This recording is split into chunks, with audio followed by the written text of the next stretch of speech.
name is Rafli Ravandani Muharamsyah. My name is Maharani Widyadana. My name is Yunita Wardiningsi. My name is Erin Fabiola Fitra. My name is Mutasyabiha Nabila.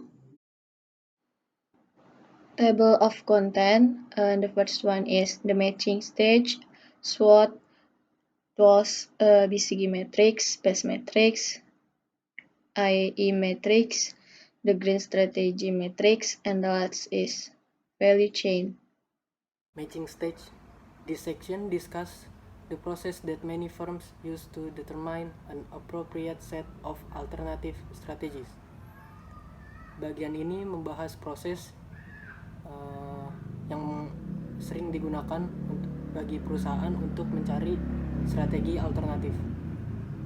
Di dalam matching stage ini ada 5 matriks. Yang pertama itu strength, weakness, opportunities, threats matrix atau SWOT matrix. Yang kedua itu ada strategic position and action evaluation atau space matrix. Yang ketiga itu ada Boston Consulting Group atau BCG matrix. Yang keempat itu ada internal external matrix atau IE matrix. Yang kelima itu ada grand strategy matrix. When all visible strategies identified by participant are given and understood, the strategies should be ranked in order of attractiveness by all participant, BOD, CEO, GM, managers. Ketika semua strategi ini telah diidentifikasi oleh peserta maupun dipahami, strategi ini harus diberi peringkat. Peringkat-peringkat itu 1, 2, 3, dan 4. 1 itu should not be implement atau tidak harus diimplementasikan. Yang kedua, possibly should be implement, kemungkinan untuk diimplementasikan. 3, probably should be implement atau mungkin harus diimplementasikan. Atau 4, definitely should be implement atau harus diimplementasikan. Step to develop a SWOT matrix. The first list the firm is key external opportunities. And opportunities adalah faktor eksternal dalam lingkungan bisnis yang cenderung berkontribusi pada kesuksesan bisnis. Nah, saya akan mengambil contoh dari perusahaan Apple. Yang pertama, peluang dari perusahaan Apple itu pesaing seperti ponsel berbasis Android cenderung kurang memiliki kendali atas aplikasi yang ditawarkan kepada pelanggan mereka daripada Apple.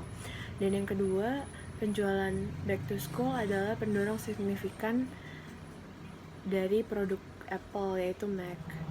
Suku bunga selalu rendah dan industri smartphone sering dikaitkan dengan loyalitas pelanggan yang kuat, dan pelanggan semakin menuntut laptop layar sentuh untuk fitur standarnya. Lalu, budaya pelanggan saat ini sedang dilatih dengan memperbarui telepon mereka setidaknya setiap 2 tahun sekali. Dan penjualan tablet di US diperkirakan meningkat dari 55 miliar pada 2014 menjadi 63 miliar pada 2018. Dan penjualan smartphone diperkirakan akan meningkat dari 41 juta dolar menjadi 80 juta dolar pada tahun 2020. Dan konsumen semakin meminta kemampuan untuk mengubah micro HD. The second list the firm is key external traits. Nah, yang kita tahu, ancaman pada faktor eksternal yang tidak dapat dikendalikan dan tetap harus mempertimbangkan hal ini untuk menempatkan rencana darurat dalam menangani masalah yang terjadi. Nah, saya akan mengambil contoh dari perusahaan Apple. Dengan tampilan ponsel menjadi umum, banyak pelanggan dapat memiliki hanya untuk memiliki satu perangkat. Dan banyak pesaing Apple memiliki harga 50% sampai 70% lebih rendah untuk produk sejenis ini. Namun, pasar tablet dan ponsel saingan teratasnya adalah Samsung, menempatkan harga produk utama mereka sejalan dengan harga Apple. Nah, saat ini ponsel berbasis Android menempati lebih dari 60% sistem operasi smartphone, dengan iOS mengambil banyak keseimbangan. Hingga 2018, prospeknya tetap akan sama. Dan penjualan PC di seluruh dunia diharapkan menjadi 190 miliar dolar pada tahun 2015 dan ternyata turun menjadi 160 miliar pada 2018. Dan Deezer, Spotify, dan Pandora adalah semua pemain besar bisnis di penyedia musik, dan itu akan menjadi saingannya iTunes. Dan pembobolan iOS untuk mendapatkan aplikasi telah meningkat selama 3 tahun terakhir ini.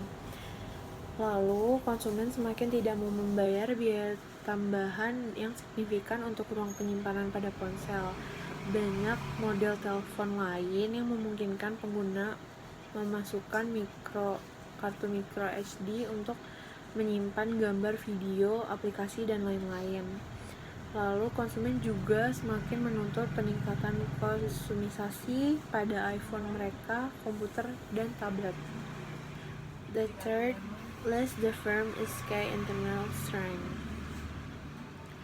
Strength adalah poin internal dan positif dari perusahaan itu sendiri. Ini adalah hal-hal yang berada dalam kendali perusahaan tersebut. Contoh yang saya ambil adalah dari perusahaan Apple. Strategi utama Apple selalu menghasilkan produk yang elegan dan mudah digunakan. Dan yang kedua, Apple memiliki budaya tidak mengumpulkan setiap detail tentang penggunanya. Misalnya, Apple tidak membaca dan menyimpan iMessage atau FaceTime penggunanya. Bahkan jika pemerintah meminta data ini, Apple tidak akan memberikannya karena perusahaannya juga tidak akan menyimpannya. Yang ketiga, Apple harus menyetujui semua konten digital pihak ketiga melalui iTunes, Apple, iBooks. Selama tahun 2014, Apple mengakuisisi beberapa perusahaan, termasuk Hitphone Beats Music, dan layanan musik streaming berlangganan. Lalu, iPhone Apple menyumbangkan 55% dari total pendapatan 2014 dan naik 11% dari tahun 2011. Sedikit mengejutkan bagi para analisis, penjualan Apple Mac naik 12% pada tahun 2014, dari lebih kuat dari penjualan back to school yang diharapkan di Mac. Penjualan back to school cukup kuat untuk meningkatkan pendapatan Mac menjadi 66,6 miliar di Q4, dan Mac telah memperoleh pangsa pasar di Windows selama 33 dari 34 kuartal sejak kuartal 1 2015. Apple memegang 27% pangsa pasar tablet, dan perusahaan mempertahankan rata-rata 48% dari pelanggan. The fourth list the firm is key internal weakness. Nah, kelemahan adalah faktor negatif yang mengurangi kekuatan perusahaan itu sendiri. Ini adalah hal-hal yang mungkin perlu ditingkatkan agar menjadi lebih kompetitif. Saya akan mengambil contoh dari perusahaan Apple. Apple hanya memiliki sekitar 15% dari pangsa pasar global smartphone, dan produk Apple mengorbankan kemampuan pengguna untuk dapat menyesuaikan perangkat untuk kebutuhan spesifik mereka itu sendiri. Dan akuisisi Apple pada tahun 2014 bagaimanapun meningkatkan niat baik perusahaan dari 1,5 menjadi 4,6 miliar dolar. Dan untuk menjaga biaya tetap rendah, hampir semua produk perangkat keras Apple diproduksi di Asia, kecuali beberapa Mac yang diproduksi di US.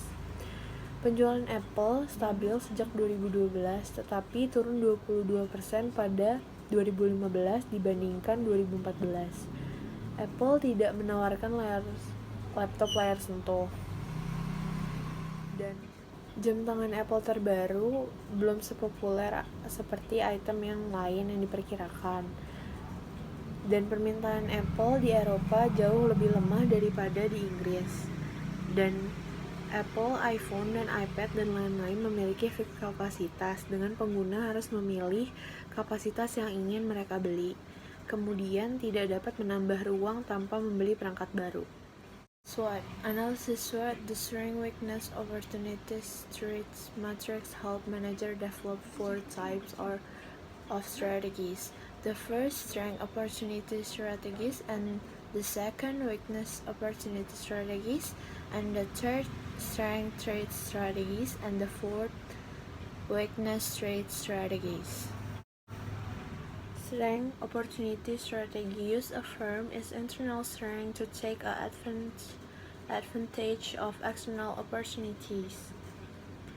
Nah, yang kita ketahui, SO strategi adalah memanfaatkan seluruh kekuatan untuk merebut dan memanfaatkan peluang yang ada di luar perusahaan. Yang saya contohkan adalah dari perusahaan Apple. Nah, Apple menginvestasikan 400 juta iklan yang ditargetkan pada penjualan Mac Back to School, yang mengingatkan kepada konsumennya bagaimana Mac bisa menyambungkan ke perangkat Apple mereka yang lain. Dan yang kedua, rancangan tablet juga mampu melakukan panggilan telepon seharga 300 juta dolar dan tawaran musik Apple gratis selama setahun kepada siapapun yang berdagang iPhone di setiap tahunnya.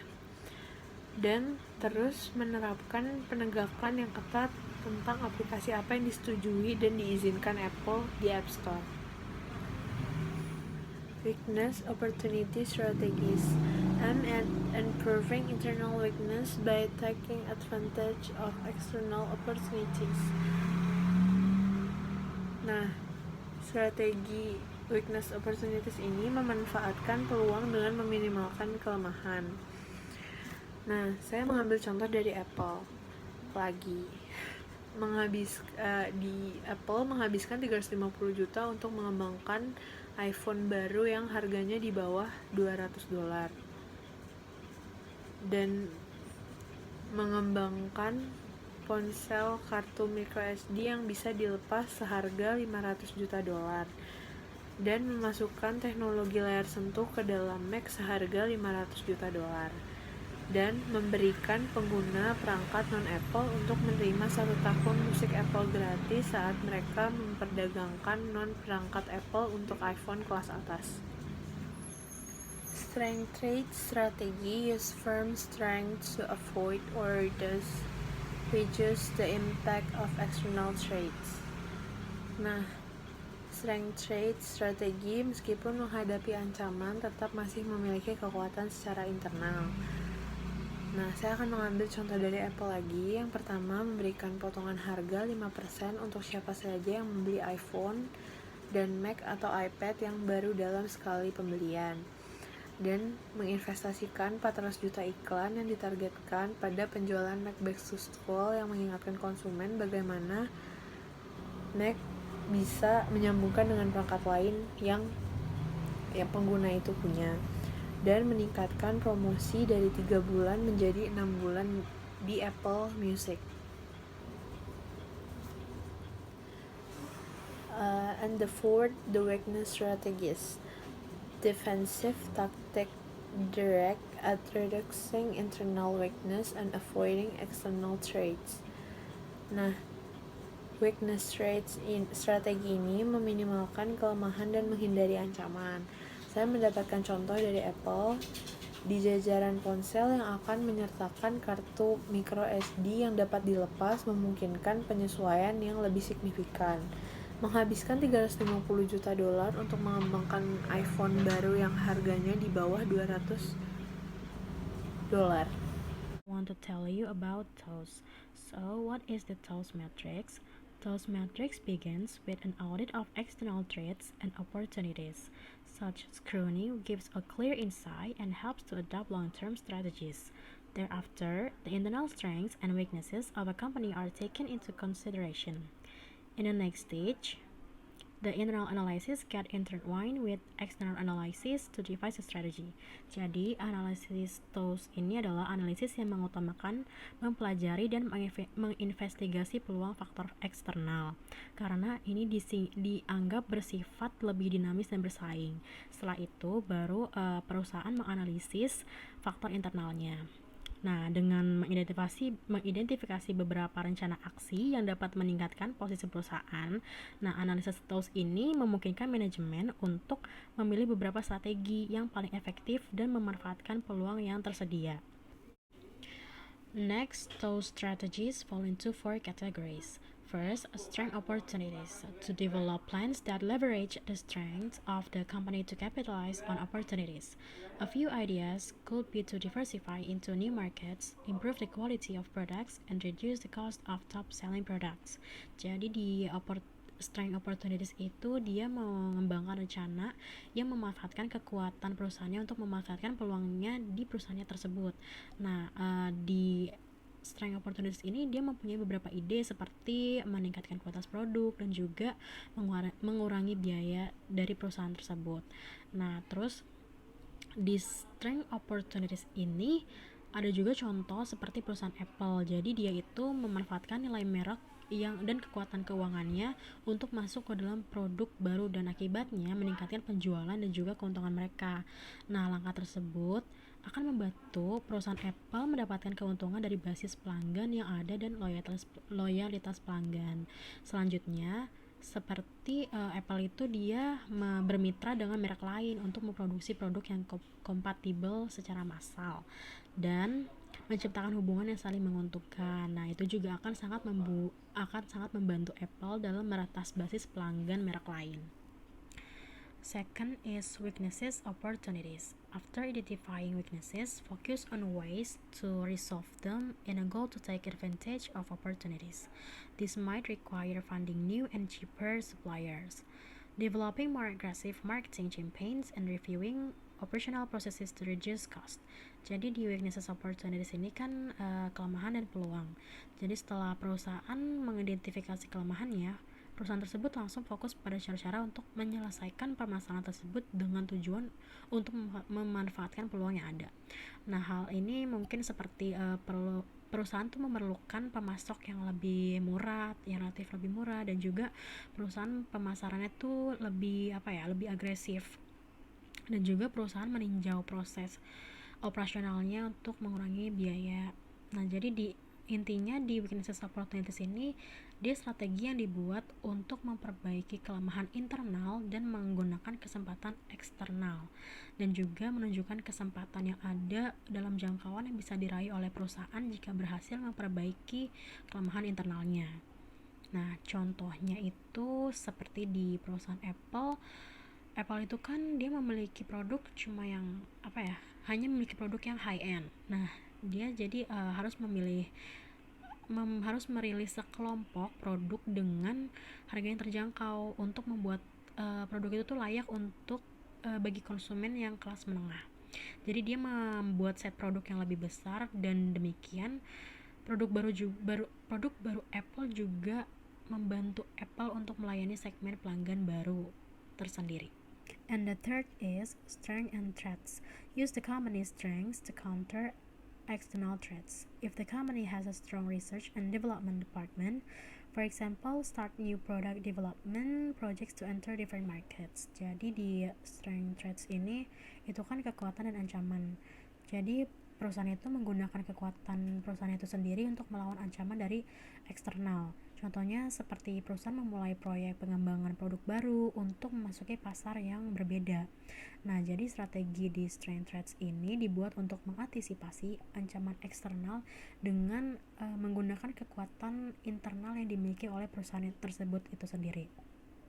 Nah, contohnya itu misalkan di pasar dia kan selalu ada kompetisi cutthroat di antara teman sebaya ataupun pendatang baru dan juga pendatang lama. Nah, dalam skenario tersebut untuk mengalahkan persaingan, perusahaan yang tertinggal perlu mengambil keuntungan dari kekuatan seperti kualitasnya, teknik manufakturnya seperti apa, dan warisan dan juga pelanggan layanannya seperti apa. And the last one is weaknesses threats. Find ways to minimize weaknesses and counter threats. This could involve closing out poor selling products, terminating underperforming employees, and developing more aggressive selling techniques. Jadi di weaknesses threats ini itu kan kelemahan dan ancaman. Jadi di perusahaan itu harus menemukan cara untuk meminimalkan dan melawan ancaman dari pihak luar maupun dalam perusahaan itu sendiri. Nah, jadi di strategi weaknesses threats ini terjadi ketika perusahaan menghadapi faktor-faktor kelemahan ataupun ancaman yang tidak dapat ditangani dan dengan menggunakan kekuatan ataupun peluang yang ada di dalam perusahaan itu tersebut. Nah, pelaksanaan strategi weaknesses threats ini menggunakan seperti merger, pernyataan bangkrut, ataupun likuidasi. Contohnya, seperti perusahaan yang sudah lagi tidak bersinar seperti dulu, jadi menutup kemungkinan penjualannya itu tuh buruk, produknya juga jadi berkurang.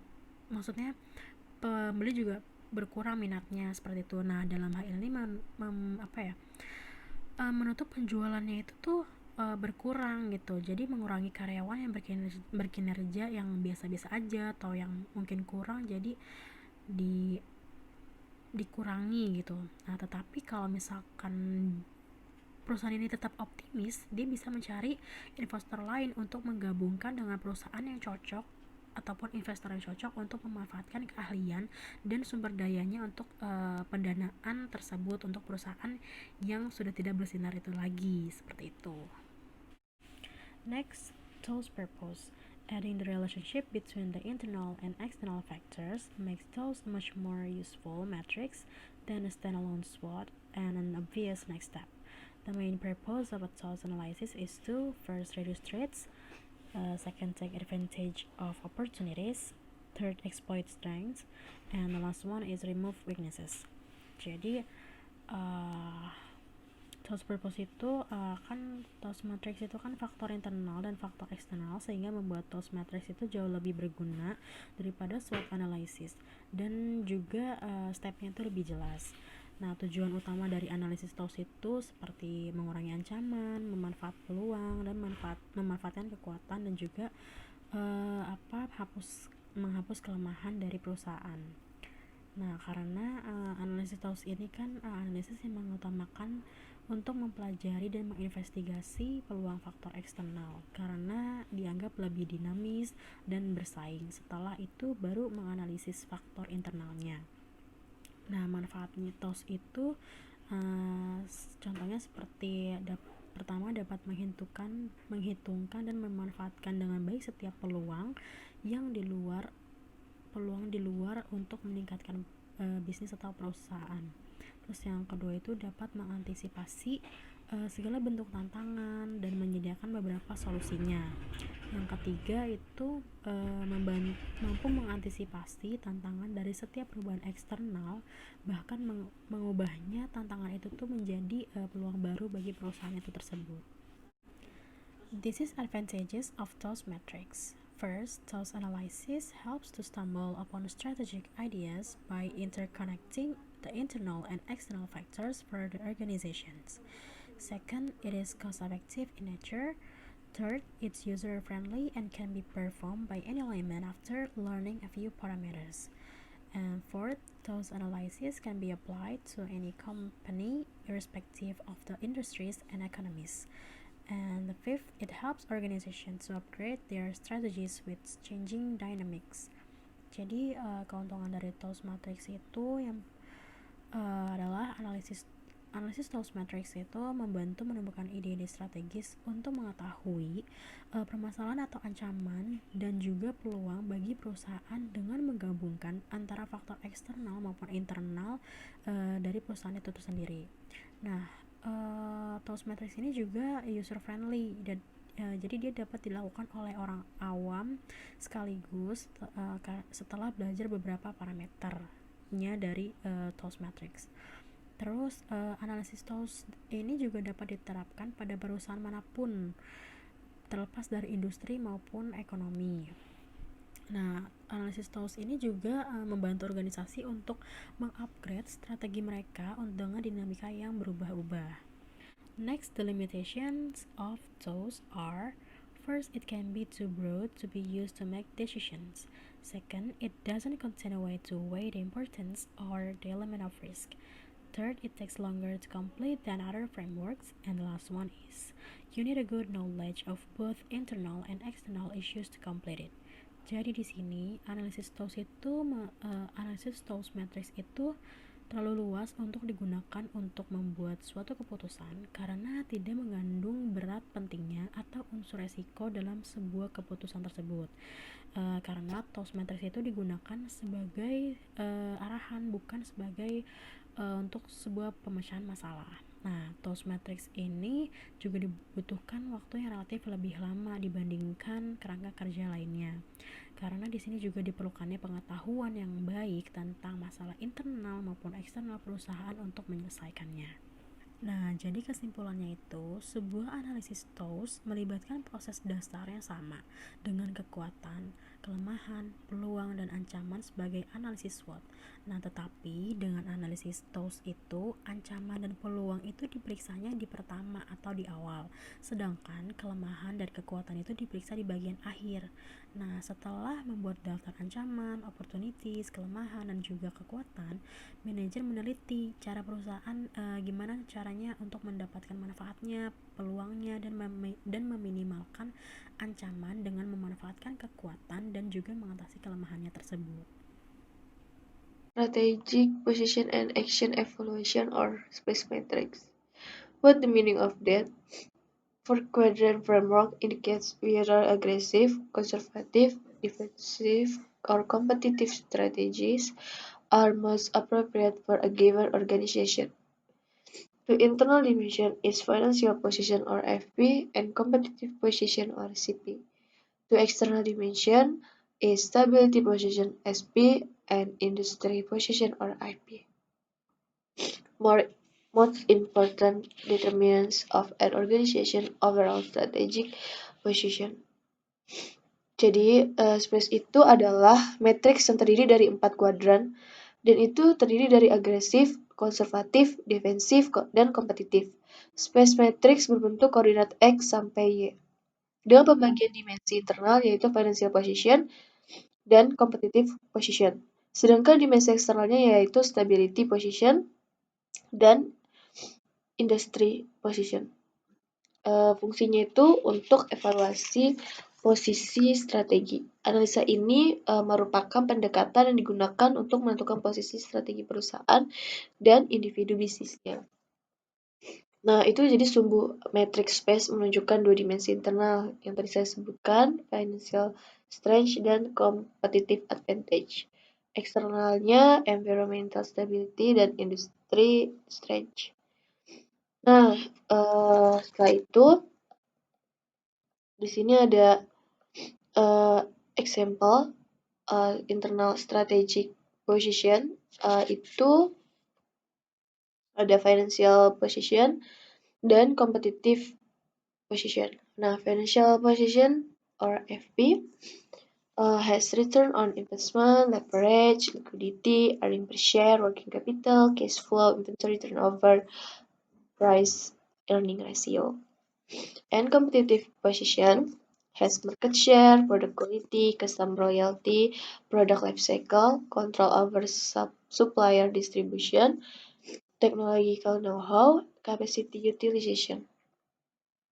And external strategic position has two, stability position and industry position. Stability position has technological change, risks involved in business, competitive pressure, rate of inflation, demand variability, rate of inflation, price range of competing product, barriers to entry into market, and the last is of exit from market. And next, industry position. Industry position has growth potential, profit potential, financial stability, productivity capacity utilization, extend leverage, research utilization, and the last is of entry into market. Nah, jadi di setiap internal dan eksternal ini dia itu tadi ada FP, ada CP untuk internal, dan eksternal ada SP dan IP. Nah, si IP ini ada banyak nih komponennya, ada return on investment dan lain-lain, CP ada market share dan lain-lain, begitu pula dengan stability dan industry position. Lalu setelah itu ada step to develop space matrix. The first one is select a set of variables to define financial position, competitive position, stability position, and industry position. Assign a numerical value ranging. And next, assign a numerical value ranging from +1 watts to +7 bits to each of the variables that make up the FP and IP dimension. Assign a numerical value ranging from -1 bits to -7 watts to each of the variables that make up the SP and CP dimension. Compute an average score for FP, CP, IP, and SP. Plot the average score for FP, IP, SP, and CP on the appropriate axis in the space matrix. Add the two scores on the x-axis and plot the resultant point on x. Add the two scores on the y-axis and plot the resultant point on y. Plot the intersection of the new xy point. And the last, draw a direction of vector from the origin of the space matrix through the new intersection point. This vector reveals the type of strategies recommended for the organization: aggressive, competitive, defensive, or conservative. Jadi, di sini langkah-langkahnya yang pertama tadi kita harus pilih serangkaian variabel untuk mendefinisikan financial position, competitive position, stability position, dan industry position. Lalu setelah itu kita beri penilaian antara +1 itu yang untuk yang terjelek sampai +7 sampai yang terbaik. Untuk setiap variabel yang masuk ke dalam dimensi FP dan IP. Lalu setelah itu memberi penilaian antara -1 terbaik sampai -7 itu yang terjelek. Untuk dimensi SP dan CP. Jadi penilaian FP dan SP itu dibandingkan dengan kompetitor bidang usaha di sana, sedangkan IP dan SP itu dibandingkan dengan perusahaan berbeda usaha. Setelah itu tadi kita ngitung rata-rata. Nilai untuk FP, SP, IP, dan SP. Dengan cara menjumlahkan nilai pada setiap variabel dan membagi banyaknya variabel. Caranya sama kayak kita ngitung rata-rata pada umumnya. Setelah itu mengeplotkan rata-rata nilai tersebut di space matrix. Nah, ini berikut adalah contoh dari koordinatnya. Jadi di sini untuk agresif kuadran. Di sini ada agresif kuadran, konservatif kuadran, defensif kuadran, dan kompetitif kuadran. Nah, agresif kuadran ini strategi yang bisa dilakukan itu ada backward, forward, horizontal integration, market penetration, market development, product development, dan diversification. Lalu untuk konservatif kuadran ada market penetration, market development, product development, related diversification. Nah, untuk defensive quadrant strategi yang bisa dilakukan itu ada retrenchment, divestiture, liquidation, terus kompetitif quadrant strategi yang bisa dilakukan ada backward, forward, horizontal integration, market penetration, market development, and product development. Nah, di sini ada contohnya strategi profile Pocari Sweat. Nah, di sini itu kita bikin dulu tabelnya. Ada strategic position and action evaluation or space metric. Terus ada rating, ada rata-rata, ada sumbu.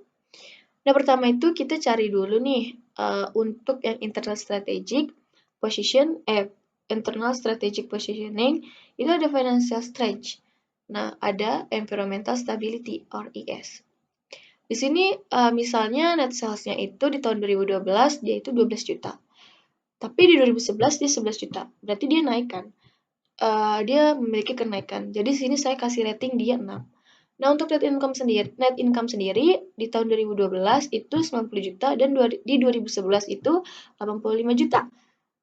Naik juga, saya kasih rating di sini 6. Untuk rate of return for investor di 2012 dia 8%. Tapi di 2011 dia 9%. Jadi dia memiliki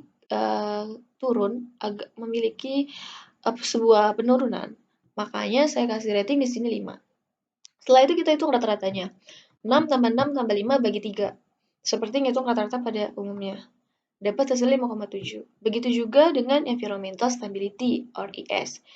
Di sini saya kasih rating -3 untuk change in technology for production have been slow.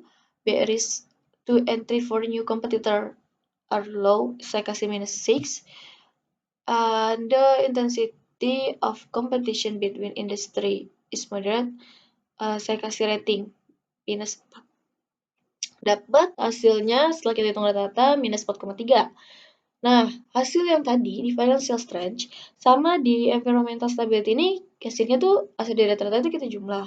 5,7 ditambah -4,3 dapat hasilnya 1,4. Itu untuk titik koordinat Y. Lalu setelah internal selesai, kita pindah ke eksternal strategi positioning. Di sini ada competitive advantage or CA dan industry strength or ES. Di sini human research in maintaining the quality of the company's product, saya kasih rating -1. Lalu -3 untuk customer loyalty to the brand is quite good. Terus the market share controlled by the company is quite large, saya kasih -2. Sama kayak tadi, kita hitung rata-ratanya, -1 tambah -3 tambah -2 dibagi 3. Hasilnya -2. Begitu pula dengan yang IS, setelah saya kasih ratingnya semua, saya kasih rating 6. Karena mendekati sempurna gitu ya, mendekati bagus, saya kasih 6. Lalu kita hitung rata-ratanya, dapat hasilnya 6. Lalu tinggal kita jumlah, -2 ditambah 6, hasilnya 4. Dapatlah titik X-nya. Jadi titik X itu 4 dan titik Y itu tadi titik Y tadi 1,4. Lalu kita buat garis koordinat. Di mana di sini ada kuadran agresif di sebelah kanan atas dan konservatif di sebelah kiri atas, defensif di sebelah kiri bawah dan kompetitif di sebelah kanan bawah. Kita gambar sampai 7 +7 sampai -7. Untuk yang garis horizontal untuk X itu ada IP sama CP dan untuk yang Y-nya itu ada FP sama SP. Setelah kita dapat titiknya, kita tarik garis. Nah, ternyata dia ini ada di kuadran 1. Berarti kalau ada di kuadran 1, berarti perusahaan perusahaan ini memiliki kekuatan. Maksudnya kuat di sini adalah organisasi ini atau perusahaan ini berada di posisi yang baik untuk menggunakan kekuatan internalnya guna memanfaatkan peluang eksternal, terus menghindari ancaman eksternal, terus mengatasi kelemahan internal dan menghindari ancaman eksternal tadi. Maaf udah saya sebutkan. Terus dengan demikian si agresif ini baik gitu. Cocok untuk menggunakan strategi agresif yang tadi, yang backward, forward, terus horizontal integration, market penetration, market development, terus product development, dan lain-lain. The Boston Consulting Group or BCG Matrix. BCG Matrix is designed to help with long-term strategic planning, to help a business consider growth opportunities by reviewing its portfolio of products, to decide where to invest, to discontinue or develop product.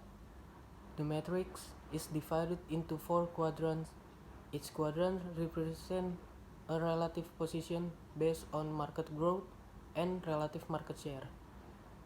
The 4 quadrants are designed stars, question marks, cash cows, and dogs. Matriks BCG ini adalah suatu alat analisis bisnis yang digunakan untuk membantu suatu perusahaan dalam mempertimbangkan peluang pertumbuhan dengan perencanaan strategis jangka panjang dan meninjau portofolio produk perusahaan agar dapat mengambil suatu keputusan untuk berinvestasi, mengembangkan atau menghentikan produknya. Matriks ini terbagi menjadi 4 kuadran. Kuadran pertama yaitu adalah question marks atau tanda tanya. Yang kedua itu stars atau bintang. Yang ketiga itu cash cows. Yang keempat itu dogs atau anjing. Quadrant 1, all question marks. The business have high growth prospect but a low market share. They consume a lot of cash but bring little in return. Dalam kategori question marks ini produk atau unit bisnis yang memiliki prospek pertumbuhan yang tinggi tetapi pangsa pasarnya masih sangat rendah. Income yang didapat atau pendapatan yang didapat juga tidak sebanding dengan biaya-biaya yang dikeluarkan, atau bisa disebut juga lebih banyak pengeluaran daripada pendapatannya. Tapi karena prospek pertumbuhannya sangat pesat sehingga berpotensi untuk berubah menjadi stars atau bintang. Manajemen perusahaan disarankan jika produknya berada di dalam kategori question marks untuk tetap berinvestasi pada produk atau bisnis unit yang berada di dalam kategori ini karena pertumbuhannya sangat tinggi. Quadrant 2 or stars, the business units or product that have the best market share and generate the most cash are considered stars. Stars atau bintang ini kategori ini produk atau unit bisnis yang memiliki pangsa pasar yang dominan dan pertumbuhan yang cepat serta menghasilkan income atau pendapatan yang sangat besar. Ini berarti produk-produk yang dihasilkan merupakan produk-produk yang terkenal dan juga diminati oleh pasar.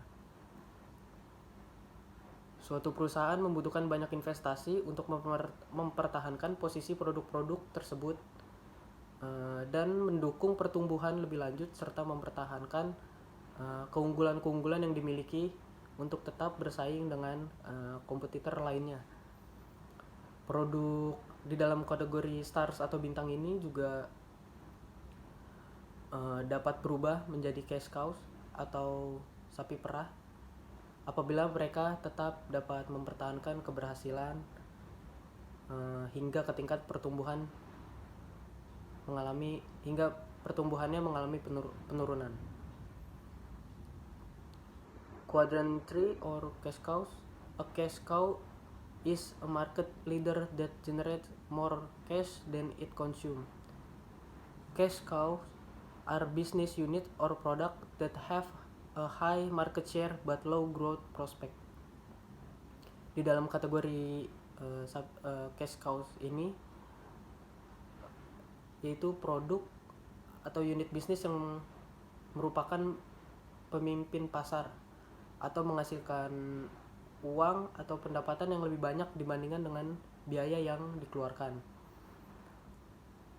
Produk atau unit bisnis pada kategori ini memiliki pangsa pasar yang tinggi namun prospek pertumbuhannya sangat terbatas atau kecil pertumbuhannya.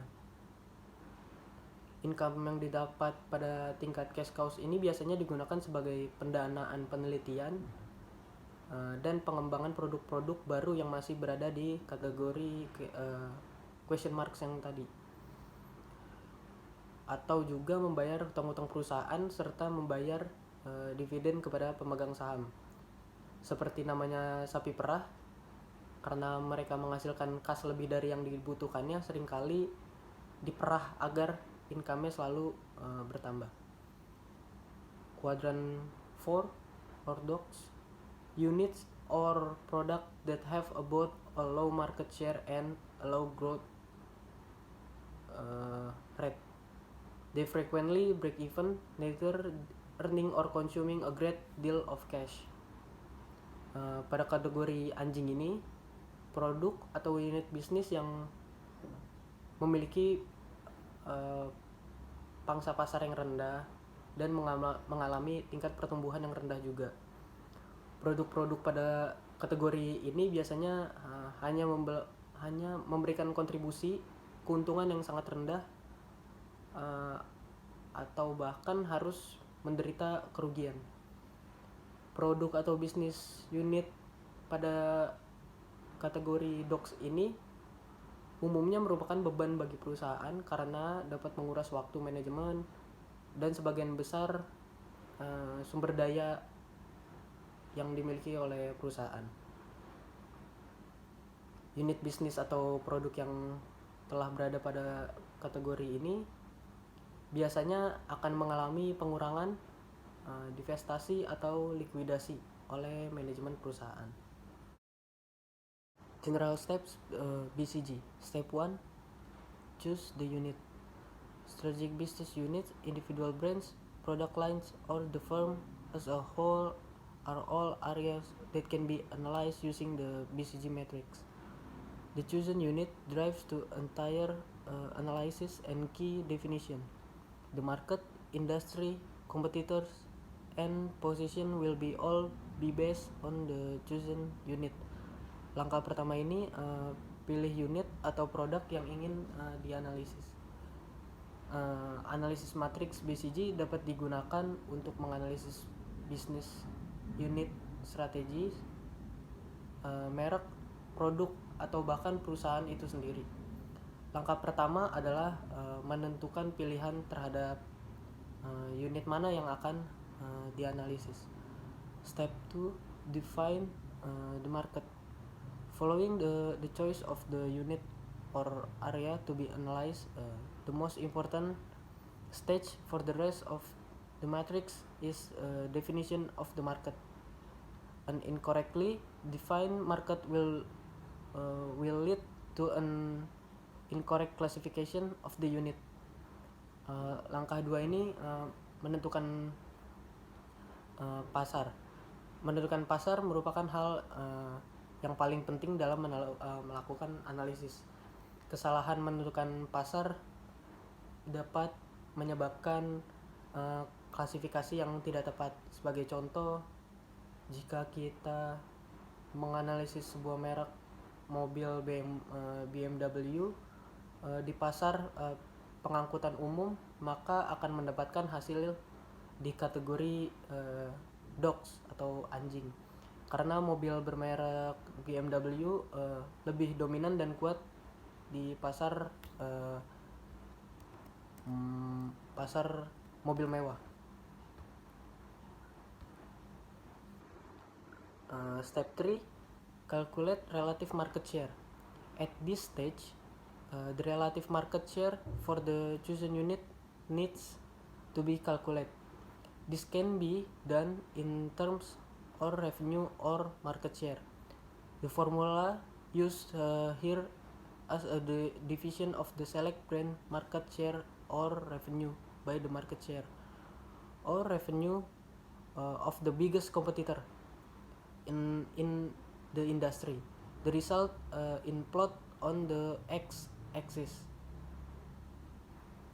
Langkah ketiga ini menghitung pangsa pasar relatif. Relative market share dapat dihitung berdasarkan pangsa pasar ataupun pendapatan. Perhitungannya dengan membagi pangsa pasar atau pendapatan merek kita sendiri dengan pangsa pasar atau pendapatan merek pesaing terbesar kita dalam industri yang sama. Misalnya jika perusahaan kita memproduksi smartphone, pangsa pasar pesaing kita sekitar 25%, sedangkan pangsa pasar kita hanya 10% pada tahun yang sama, maka nilai relatif market share kita adalah 0,4. Dalam matriks BCG, relatif market share diletakkan pada sumbu X. Di sudut kiri paling atas berikan nilai 1, di tengah matriks 0,5, dan sudut kanan atas diberikan nilai 0. Step 4, calculate market growth rate. Online industry reports can be used to find the rate of growth for the industry. If this is not possible, then it can be estimated by looking at the average revenue growth of the leading firms in the industry. This measurement is a percentage and is plotted on the y-axis.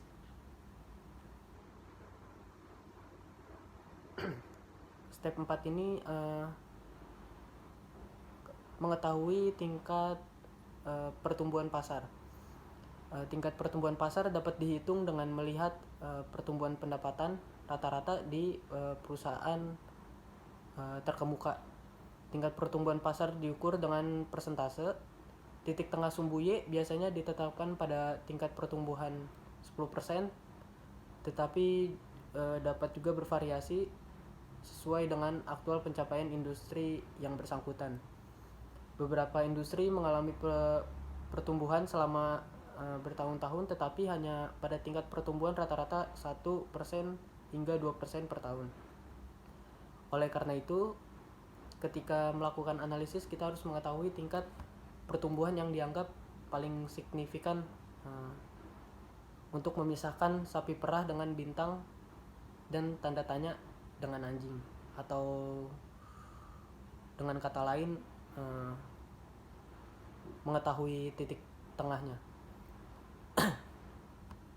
Step 5,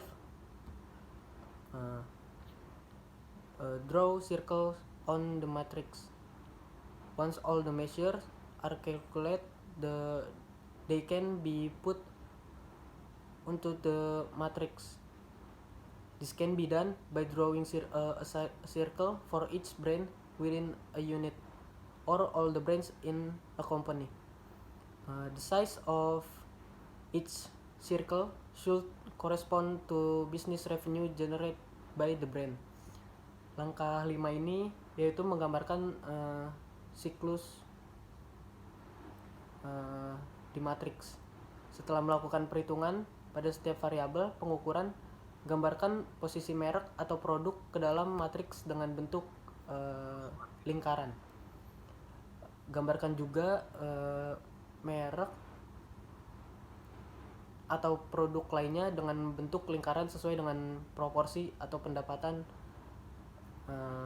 atau pangsa pasar yang didapat oleh merek yang bersangkutan. Example BCG matrix.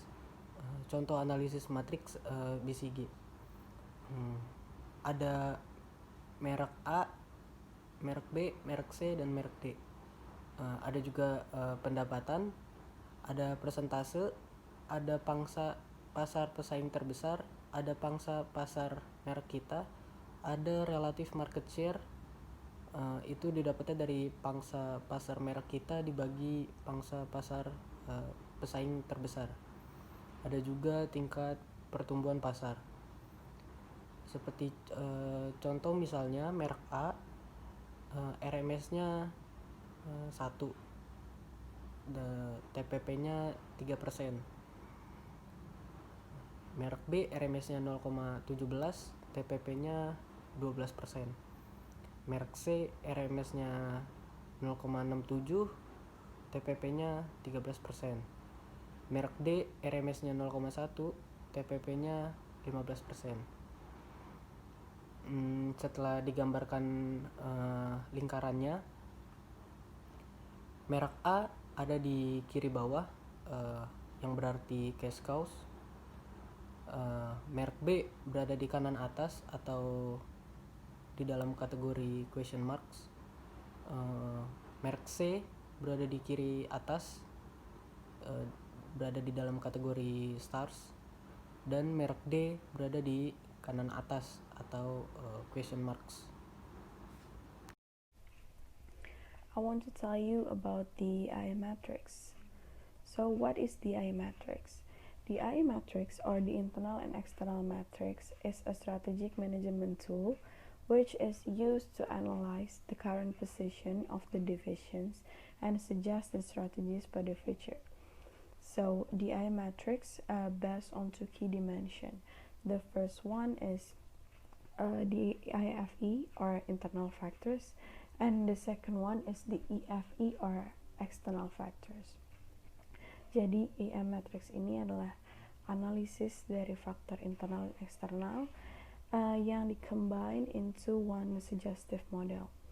Tujuannya itu adalah agar memperoleh strategi bisnis yang lebih detail dan secara menyeluruh, baik dalam internal maupun eksternal. Lalu AI matrix ini punya 9 cells atau 9 kuadran. Lalu 9 cells ini can be divided into 3 major regions that have different implications. The first region is cells number 1, 2, and 4, can be described as grow and build. The second region is cells number 3, 5, and 7, can be described as hold and maintain. And the third region is cells number 6, 8, and 9, can be described harvest or divest strategy. Nah, di slide ini kita bisa lihat adalah matriks internal eksternal. Sumbu X itu menunjukkan skor internal atau IFE, dan sumbu Y menunjukkan eksternal atau IFE. Di sumbu X ini from 1.0 to 1.99 represent a weak internal position. From 2.0 to 2.99 is considered average. From 3.0 to 4.0 is strong. Di sumbu Y juga sama. From 1.0 to 1.99 is considered low. From 2.0 to 2.99 is medium. From 3.0 to 4.0 is high. Jadi AI matrix ini base-nya itu on your earlier internal and external assessment yang sudah dibahas sebelumnya. Jadi misalnya contoh, if you rated your company as weak both internally and externally, so you should pursue your company as a harvest or divest strategy. If your company is excellent internally and externally, you should pursue your company to grow and build strategies. If your company is average internally and externally, so you should pursue the hold and maintain strategy.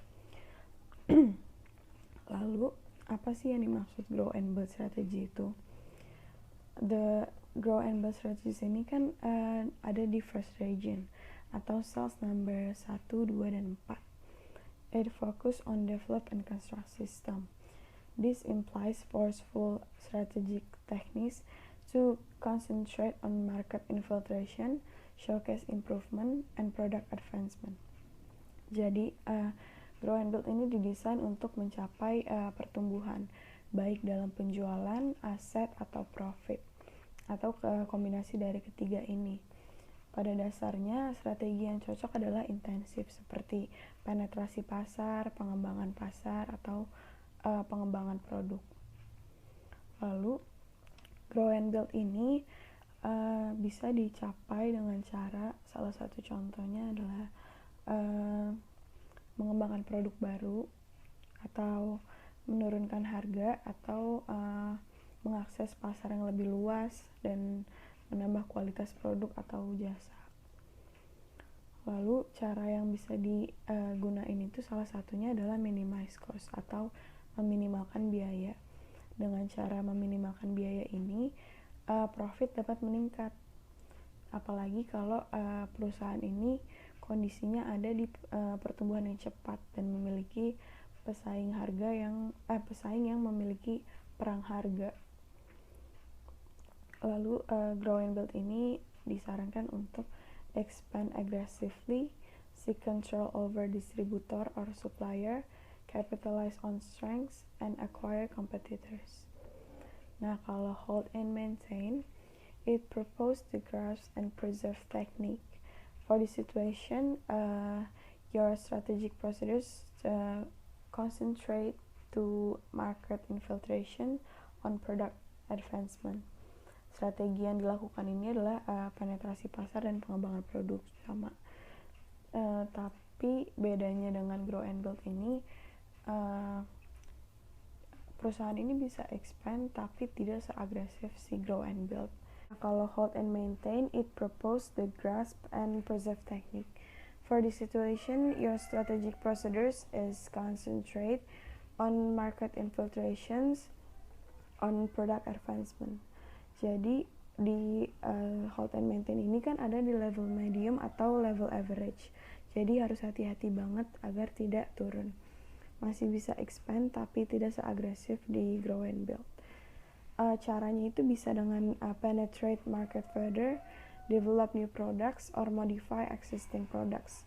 Bisa mendevelop produk baru atau memodifikasi produk yang udah ada. Sedangkan harvest or divest strategy, these cells are described with the gather or lift methodology. Jadi harvest itulah strategi involving the reduction of spending on a product so as to reduce operating costs and mainly involves already products. Maksudnya adalah strategi ini melibatkan pengurangan pengeluaran untuk suatu produk agar biaya operating cost-nya itu berkurang. Sedangkan divest adalah salah satu bentuk strategi penghematan yang digunakan oleh bisnis saat ingin memperkecil ruang lingkup bisnisnya. Divest ini biasanya melibatkan penghapusan sebagian bisnis, biasanya dengan cara menjual, menutup, atau declare bankruptcy. Lalu disarankan untuk do not expand, retrenchment, diversify, atau improve weakness. Di sini bisa kita lihat ini ada total score IFE dan EFE dari warung Steak and Shake atau sering dikenal WS. Nah, total skor IFE-nya atau internalnya adalah 3,181 dan total skor EFE atau eksternalnya adalah 2,798. Jadi, nilai rata-rata ini didapat dari jumlah skor pada masing-masing faktor yang didapatkan dari perkalian antara rating dan bobot yang udah juga dibahas sebelumnya. Lalu, kedua nilai ini menunjukkan posisi kuadran 4. Kuadran 4 ada di diverse region, yaitu grow and build strategy. Jadi WS ini menunjukkan bahwa perusahaan ini membutuhkan strategi untuk tumbuh lebih baik dan dapat mengembangkan perusahaan menjadi lebih baik lagi. Strategi yang dapat diterapkan oleh perusahaan ini bisa strategi intensif atau strategi integratif. The Grand Strategy Matrix. The Grand Strategy Matrix charts two dimensions: the market growth versus the organization competitive position. Each of the four quadrants has a number of strategic options, and the framework is designed to assist you evaluate the potential direction. Matriks ini didasarkan pada dua dimensi evaluasi, yaitu posisi kompetitif atau competitive position dan pertumbuhan pasar atau market growth. Strategi yang sesuai untuk dipertimbangkan suatu organisasi terdapat pada urutan daya tariknya dalam masing-masing kuadran dalam matriks. Grand Strategy Matrix ini digunakan untuk mengetahui strategi bisnis yang tepat bagi perusahaan. Internal factor evaluation dan external factor evaluation merupakan dasar untuk mengetahui strategi bisnis dengan menggunakan metode ini. Quadrant 1, Product and Market Development, Market Penetration, Backward Integration, Forward Integration, Concentrate Diversification. In Quadrant 2, Product Development, Market Development, Market Penetration, Horizontal or Vertical Integration, Liquidation or divestiture. Quadrant 3, Retrenchment, Relate or unrelated diversification, Conglomerate diversification, Liquidation or divestiture. Quadrant 4, relate or unrelated diversification, horizontal or vertical diversification, conglomerate diversification, and the last joint venture. Perusahaan yang berada dalam kuadran 1 ini memiliki posisi strategis yang sempurna dalam perusahaan. Posisi ini memiliki sumber daya yang memadai untuk mengambil keuntungan dari berbagai peluang eksternal yang muncul di banyak bidang. Mereka bisa mengambil resiko secara agresif jika diperlukan. Di dalam kuadran 2 perlu secara serius mengevaluasi pendekatan mereka terhadap pasar.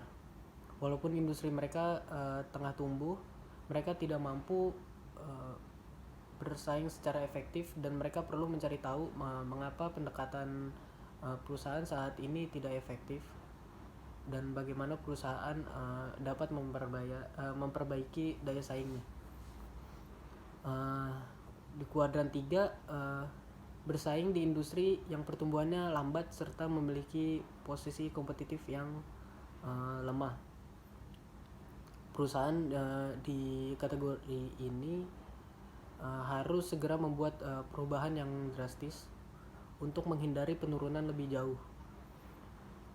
Dan di kuadran 4 memiliki posisi kompetitif yang kuat namun berada di dalam industri yang pertumbuhannya lambat.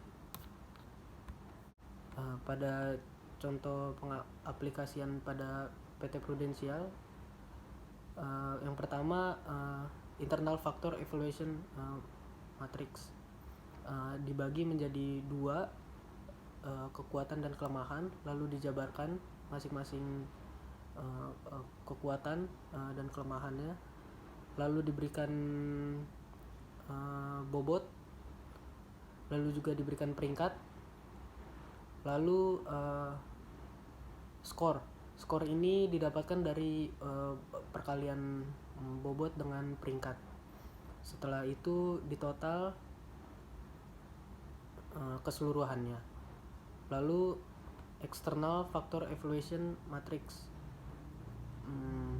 dibagi menjadi 2, peluang dan ancaman, lalu masing-masingnya dijabarkan apa saja dan diberikan bobot serta peringkat, lalu skor juga didapatkan dari perkalian bobot dengan peringkat, lalu ditotal keseluruhannya.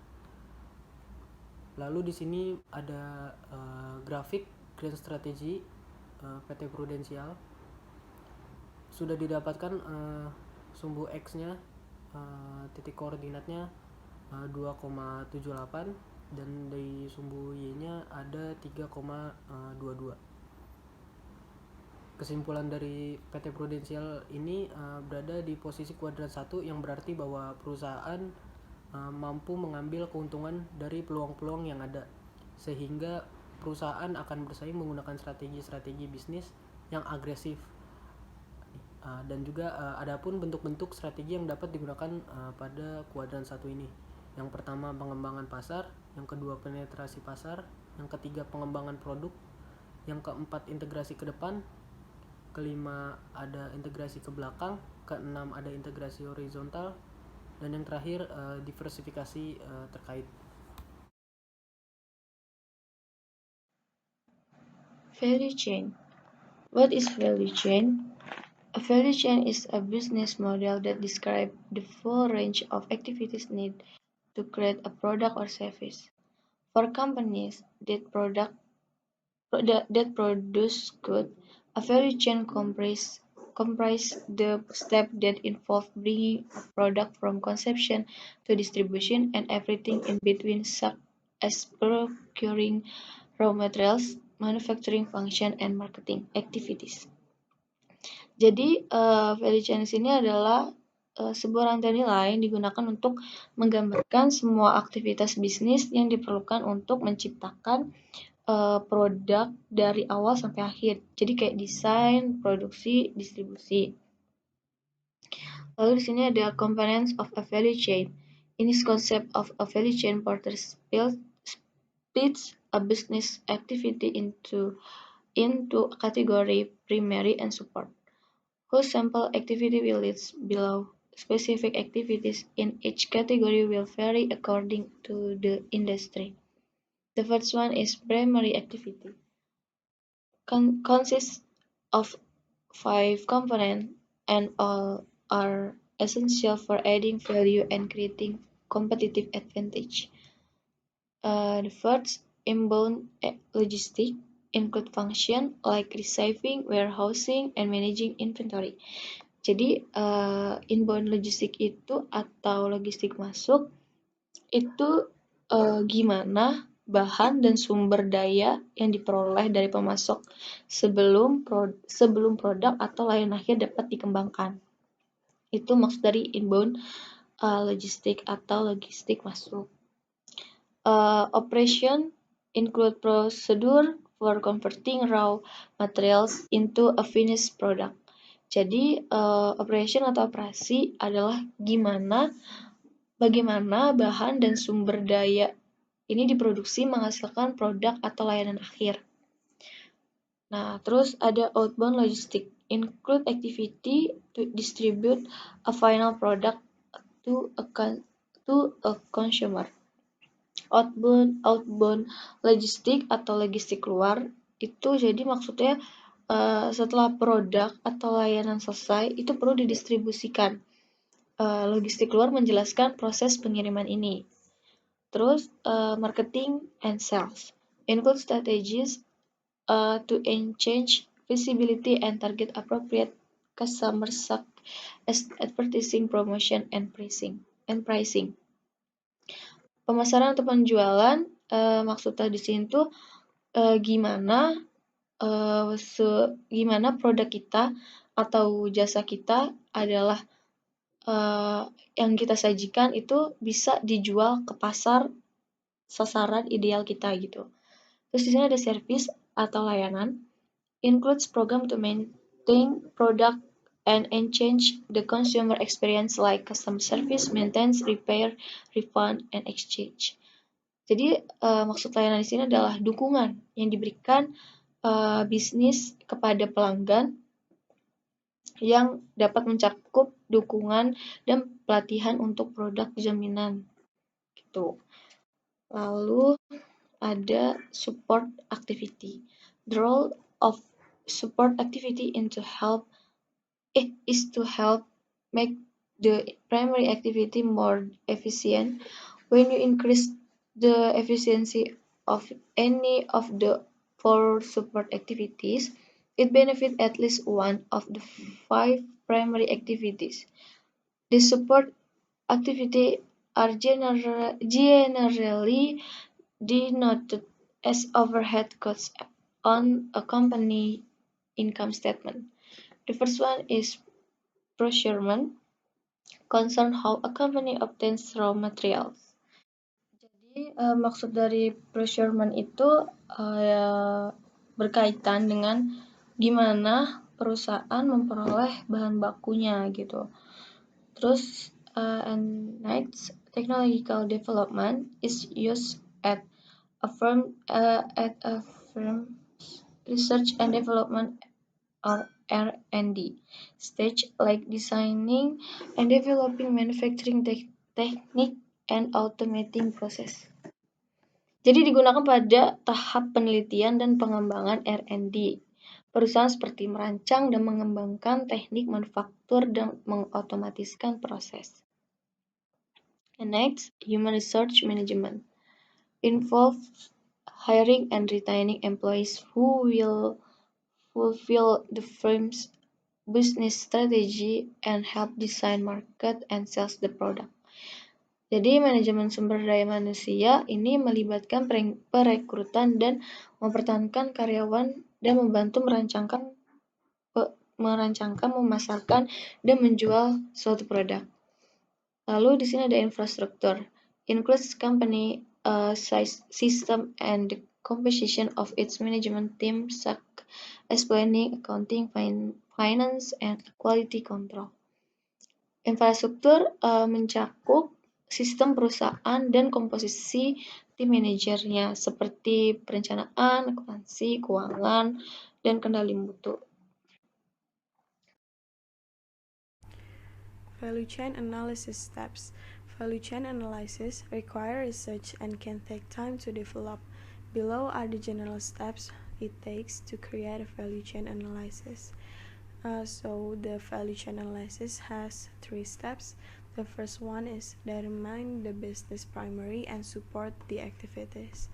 Together, the primary and support activities make up the value chain, and they include each action required in the development of a product or service from raw material to final product. Jadi maksudnya adalah step pertama ini menentukan kegiatan utama dan pendukung bisnis, karena aktivitas utama dan pendukung itu akan membentuk value chain dengan bersama-sama. Lalu mereka memajukan setiap tindakan yang diperlukan dalam pengembangan produk dari bahan mentah sampai akhir.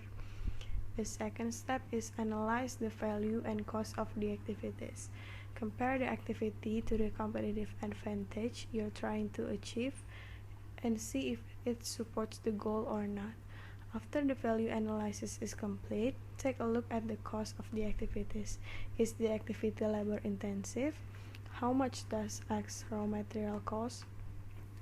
Asking questions similar to this will help identify which activities are cost effective and which are not. This where areas for improvement can be identified. Jadi step kedua adalah mengidentifikasikan nilai dan biaya kegiatan. Yang pertama itu kita bandingin aktivitas dengan keunggulan kompetitif yang ingin kita capai.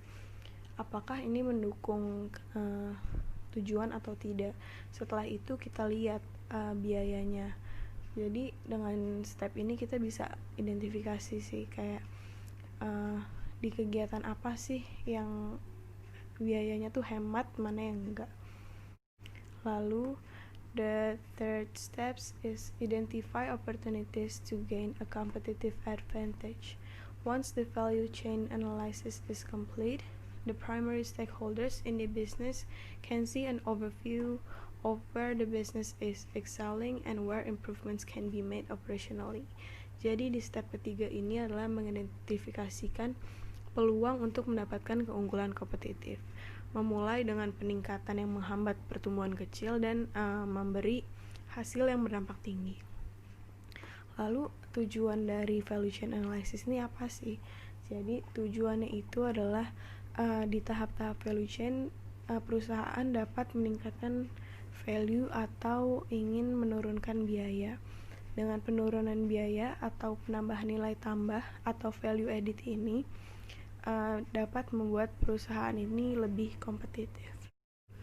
Lalu di sini ada contoh yang kita ambil dari Starbucks. Yang pertama ada inbound logistic. The inbound logistic for Starbucks refer to company appointed coffee buyers selecting the finest quality coffee beans from producer in Latin America, Afrika, and Asia. Jadi logistik masuk untuk Starbucks ini mengacu pada pembeli kopi yang ditunjuk oleh perusahaan untuk memilih biji kopi yang berkualitas terbaik yang berasal dari produsen yang ada di Amerika Latin, Afrika, dan Asia. Lalu biji kopi hijau atau biji kopi yang belum digiling diperoleh langsung dari produsen yang lalu diangkut ke tempat penyimpanan, setelah itu disangrai dan dikemas. Nah, nilai ditambahkan ke beans melalui pemanggangan dan pengemasan milik Starbucks sehingga membantu meningkatkan nilai jualnya. Lalu ada operation. Starbucks operate in more than 80 markets, either in the form of their company-owned stores or licensed stores. Jadi Starbucks ini udah beroperasi lebih dari 80 pasar, baik dalam bentuk toko milik perusahaan langsung atau berlisensi. Sekarang Starbucks sudah memiliki lebih dari 32.000 toko di seluruh dunia.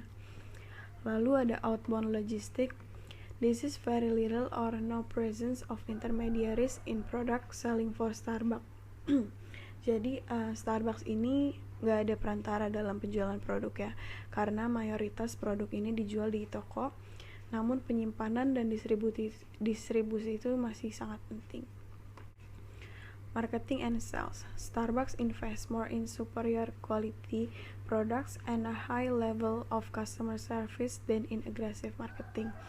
Jadi Starbucks ini lebih berinvestasi ke produk-produk yang berkualitas superior dan layanan pelanggan yang tingkat tinggi daripada pemasaran yang agresif. Namun Starbucks ini tetap melakukan pemasaran saat mereka ada peluncuran produk baru dan pengambilan sampel di area toko. Lalu ada service. Starbucks aim at building customers loyalty through its in-store customer service. Jadi tujuan retail Starbucks ini selalu memberi pelanggan pengalaman yang unik karena itu merupakan komponen kunci dari value chain. Lalu ada infrastruktur. This include department like management, finance, legal, etc., which are required to keep the company stores operational. Starbucks employee business manager in its corporate office. Jadi ini termasuk ke departemen seperti manajemen keuangan, hukum, dan sebagainya. Diperlukan untuk menjaga toko perusahaan ini beroperasi. Lalu Starbucks ini memperkerjakan manajer bisnis di kantor perusahaannya. Selain itu, manajer toko ini membantu untuk mengawasi toko. Lalu ada human resource management. The committed workforce is considered a key attribute in the company's success and growth over the years. Starbucks employees are motivated through generous benefits and incentive. Jadi karyawan Starbucks ini termotivasi melalui tunjangan dan insentif yang diberikan oleh Starbucks. Karena Starbucks ini udah terkenal banget tunjangan dan insentifnya ini sangat murah hati, dan Starbucks ini udah dikenal sangat menjaga tenaga kerjanya. Lalu Starbucks ini juga punya banyak program pelatihan yang dilakukan untuk pengaturan budaya kerjanya sehingga stafnya ini merasa termotivasi, efisien, dan loyal. Lalu ada teknologi. Starbucks is very well known for use the technology, not only for coffee related process to ensure consistency in taste and quality along with cost savings, but to connect it to its customers. Many customers use Starbucks stores as a makeshift office or meeting place because of free and unlimited Wi-Fi.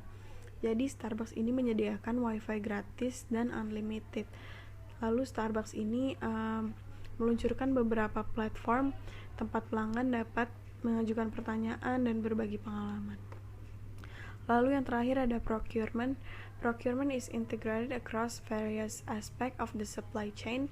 Porter discusses procurement as a support activity.